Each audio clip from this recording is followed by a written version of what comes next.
guys. I'm just doing a XIAOXIANG BMS app and BMS inside of the BigBattery Kong Elites.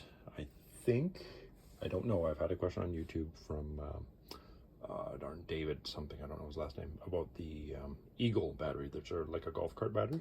I think they use the apps to program their BMSs. So I believe, I mean, Bluetooth stuff is pretty cheap. So I think they use it for everything, for all the batteries. Now, I'll try to keep both in image. Darn, these things are impossible to zoom. Keep it clear. There we go. Okay, so that one's showing 208 amp hours on the front, and on here it's showing 208.34. So you get more accuracy inside the app. Then you get your cell voltages, shows up all in the bottom and all that stuff, and max charge, max power output. So it's pretty good for more detail. Now, battery off turns off both charge and discharge, where just on the module I can only turn off one or the other. I'll show you here. I'm not drawing any power on this battery, so it always does that too. It's a little bit weird. There we go. And now it's off, and it showed it up on the app, so that's good. Now if I go and want to turn off charger as well, it doesn't let it. Not on the module, but in the device. Now it's flashing that is off. Now I can actually go and, I believe, turn it off here, and the app overrides it. Yeah, the app has more power than the module on the front. So whatever it has for safety, I don't understand why you can't just shut the whole battery down on the faceplate. So that's a big feature. If you want to be transporting your batteries and all that stuff, and you want it shut down 100%, the app gives you that ability. Bluetooth is still working, obviously. So that's really cool, super cool. Now if I want it back on, I can just go right here and turn it on right here, and both will pop back on. See if I can get both to be clear. Oops. There we go. Both pop back on, and away we went.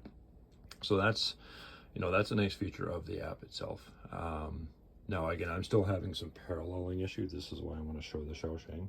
These two guys here, my left and my middle battery, they're working together right now. They drew down overnight, so I was running them a little heavier to get some testing in. This one on the right doesn't want to parallel up. Previous video I just posted, I was talking about the same thing. This one and this one were working good, but this one wasn't paralleling. And so another reason I want to show you the app is you can do some adjustments in here by going to config on the bottom. Come on now, this is very weird to do. Look at both. You can go change your name. So I went and changed my name to Right Battery and all that stuff, just so I know exactly what I'm talking to. If you want your charging port on when the battery is off, so that's kind of like how that's set. You turn the battery off, the charging port stays on. So I have that turned off, and it was default turned off on here, so that's good. There's not a lot more on this screen. Then down at the bottom here, the BMS settings. Nothing shows up until you push the BMS read function. Oh my gosh, phones are getting so big I can't even touch the buttons anymore. There we go. Takes a few seconds to load, and we end up with a deeper read of what's going on. Let's just do this. So the total battery capacity, I was having an issue when my first video was like, oh, these things are horrible. They don't actually keep any power. I only have a certain percentage. I've lost all my power.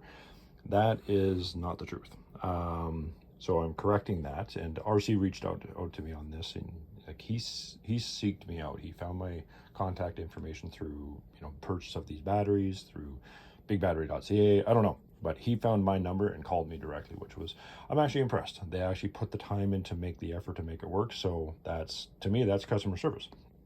But this one was showing 270,000 milliamps, 270 amps. And then the other two, they were showing 225 and 226 or something. So I was like, what the heck, man, I lost all my power. For some reason, they designed it that way to show you what your your typical usage is or something like this. It's really stupid. So I don't like that, but it's because it's confusing to the end user. You look at your thing and it says, oh, you're 100% charge, but you're only at 225. That's what my brain was saying to me. And that's not the truth. If you're 100% charged, you're 100% of your 300.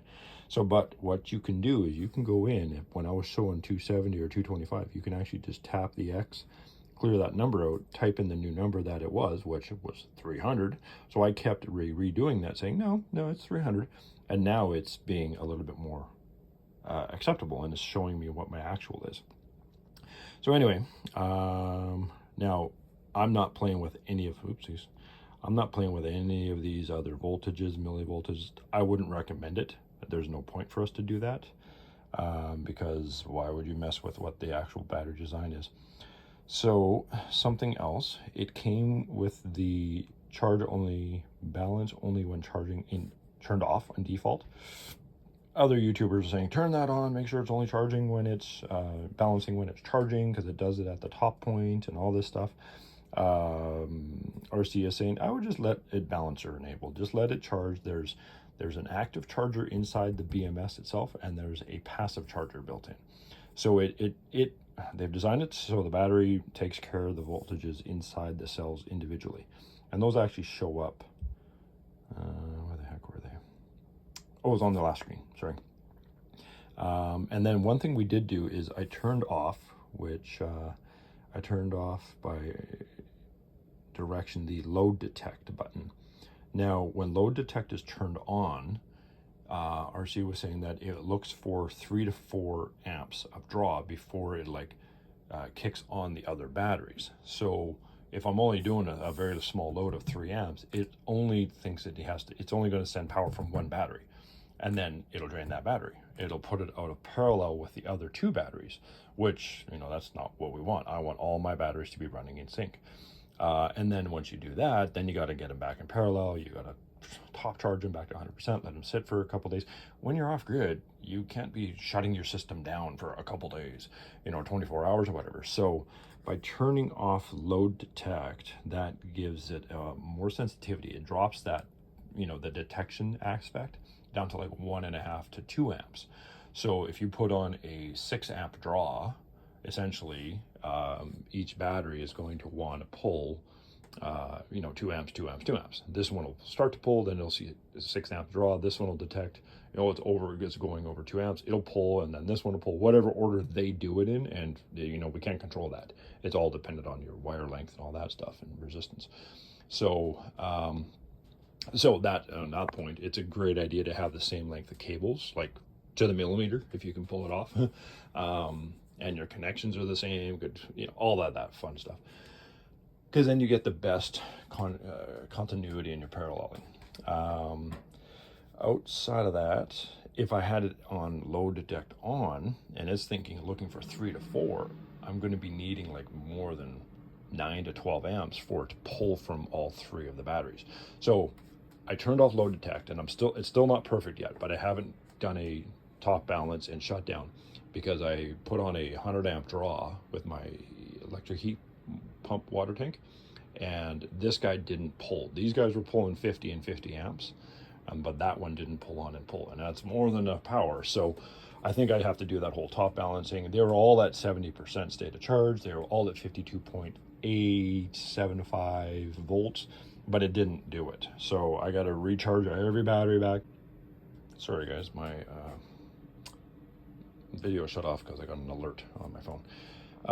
So yeah, I hope that answers and makes some sense. I think my light is on this video. Okay, another area. Yeah, this is great. You got all these cell voltages and controls and all that stuff. I'm not touching any of that. One place definitely don't go play in unless you really know what you're doing. The current calculation and the voltage calculations, you can go in and set it. It gives you a warning. You don't touch this unless you know what you're doing. I'm not touching any of that, because you got to go into the battery, measure each individual cell. I mean, now you're playing with a whole different level. So the app is powerful, but you can make a mess. And then this is the Bluetooth notification thing to get you notified of what's going on with the batteries and all these different settings, which I'm not connected to Bluetooth. You got to be like 10 feet away from these things. The signal distance is not very strong. Like, it's not 30 feet. And it shows the, it shows the signal strength on the previous screen. Okay, so I think that's everything I wanted to show you guys, but there's a lot of features in the app. I'm not promoting the app. I don't get paid. I don't care about monetization. I just want people to have a better experience if you're going after solar. So far, these things are tanks. The reviews on the ability of them, the power, they're there. They can really output. There's no questions. They have a slight buzz, no louder than the inverter. When they're really pumping out 100 amps, they can put out a ton of power. They can charge at 90 amps. They're good. I'm happy with that. So yeah, I won't go into all the other details. I think I've already done most of it on the other videos. So there you go.